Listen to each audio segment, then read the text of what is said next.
ଏବେ ଆଉ ଥରେ ଆସିଛି ଗୋଟେ ପାରା ଖାଇବାକୁ। ଘରେ ଏବେ ଏକୁଟିଆ ଅଛି।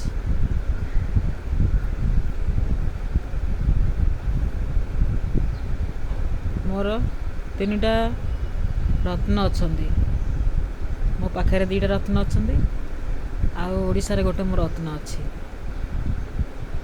ଗୋଟେ ହୀରା ଆଉ ଗୋଟେ ମାଣିକ, ସରି ମୋ ସୁନା, ଫାଷ୍ଟ ସୁନା, ତାପରେ ମାଣିକ, ଓଡ଼ିଶାର ଅଛି ହୀରା। 3ଟା ରତ୍ନ ମୋର। ଆଜି ସୁନା ଗଲା ଆଜି।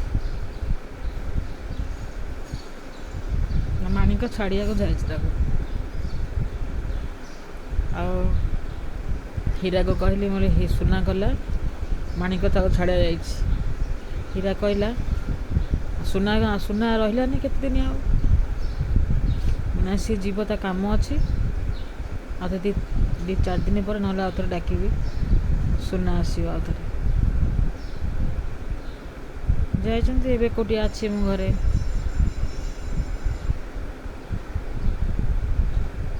ଆଉ ତା ଆଗରୁ ଆମର ଆଉ ଗୋଟେ ସୁନା ପୁଅ ଥିଲା, ମାନେ ପୁଅ ଭଳି ତାକୁ ଆମେ ଦେଖୁଥିଲୁ,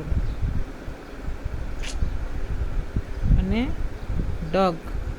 ପଗ୍ର ଥିଲା, କିନ୍ତୁ ସିଏ ପଗ୍ କିଛି ନାହିଁ, ସିଏ ଆମ ପୁଅ ଭଳିଆ ଥିଲା। ସିଏ ଡିସେମ୍ବର 26 ତାରିଖରେ ପୁରା ଆମକୁ ଛାଡ଼ିକି, ଦୁନିଆ ଛାଡ଼ିକିରି ପଳେଇଲା। ସିଏ ତା କଥା ବି ବହୁତ ମନେ ପଡ଼ୁଛି।